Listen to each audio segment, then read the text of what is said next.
Good morning. Numbers chapters 10 to 12 today on our fourth day through the book of Numbers.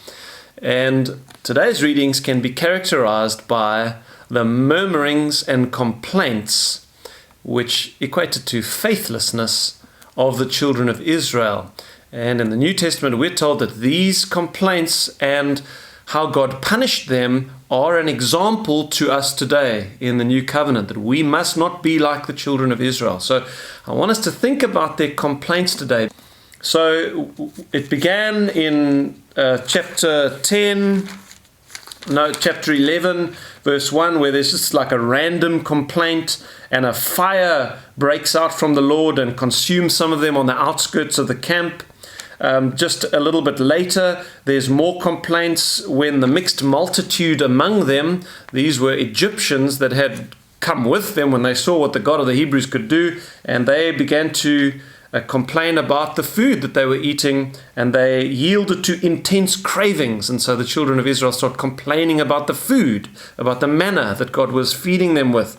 And they start saying, oh, it was so much better for us in Egypt, forgetting that they were slaves. And now it comes to a head when Miriam and Aaron themselves, the brother and sister of Moses and the high priest of God's people, Aaron, they complain against Moses because of someone that he had married.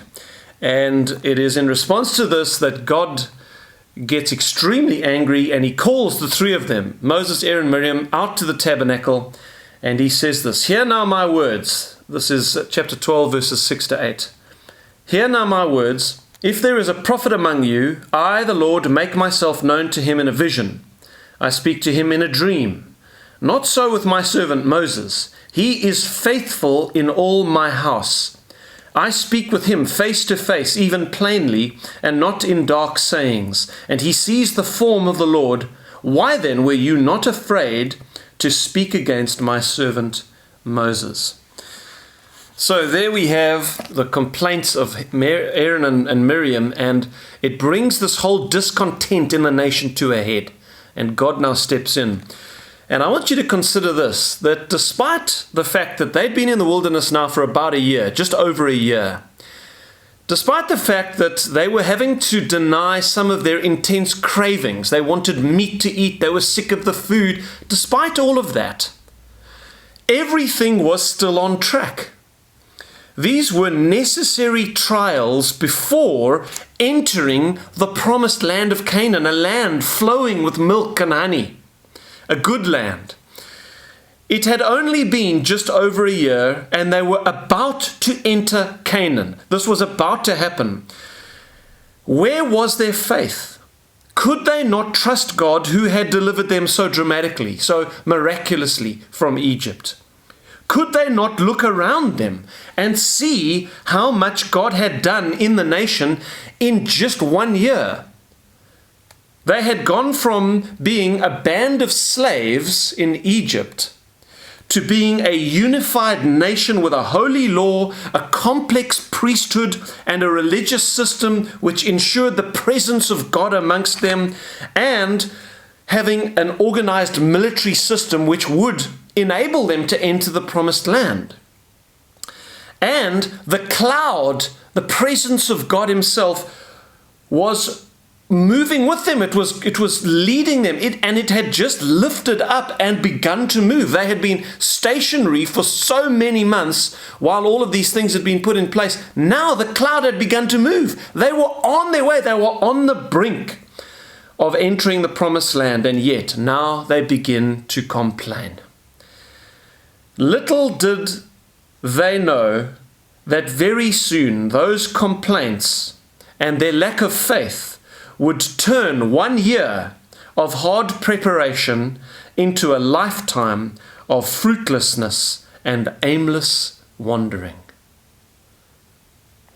And for what? For what? What did they trade the promised land for? It wasn't that bad anyway, their situation in that year in the wilderness. They had wealth.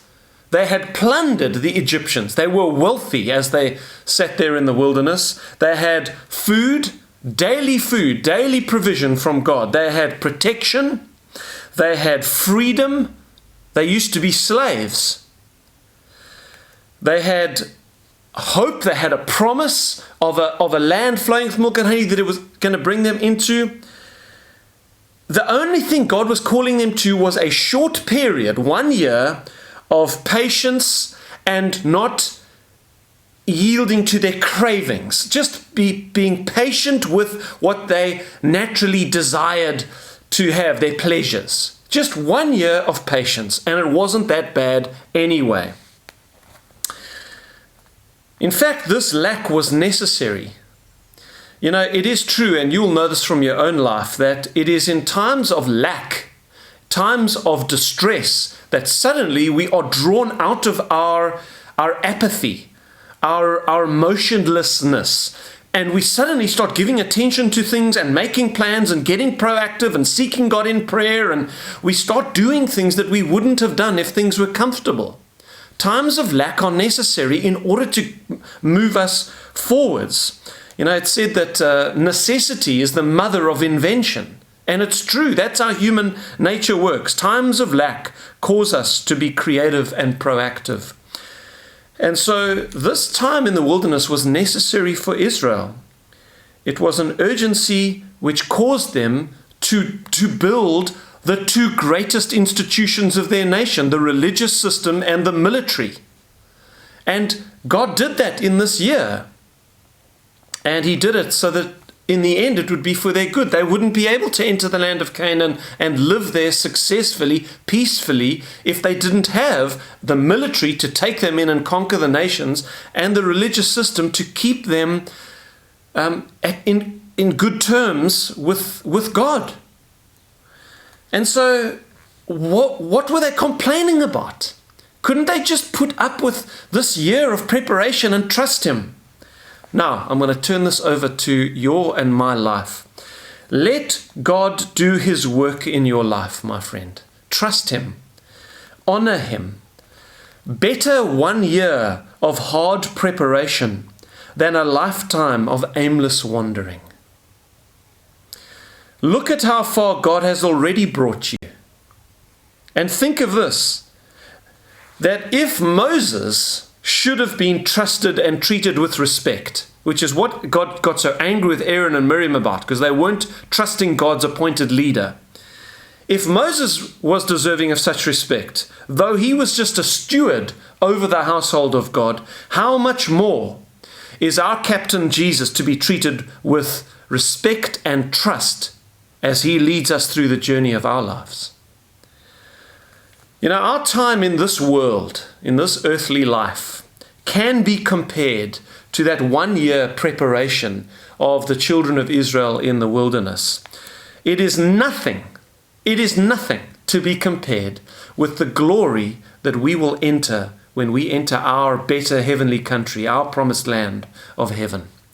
And so if you've got to put up with a little bit of hardship in this life, a little bit of suppressing your cravings and your natural desires for the sake of that better land, it's worth it. It's worth continuing to follow and honor Jesus without complaint and trust him as he leads us through our lives. So be satisfied with how God is providing for you in this life. Though it may be for you, like Israel, that you live from day to day. There may be those of you who do. You just live from day to day with the bread that God gives you. But let me ask you this. Has God ever left you? Has he ever forsaken you? You know that he hasn't. So hold fast your confidence and the rejoicing of the hope that he's given you firm to the end. See you tomorrow.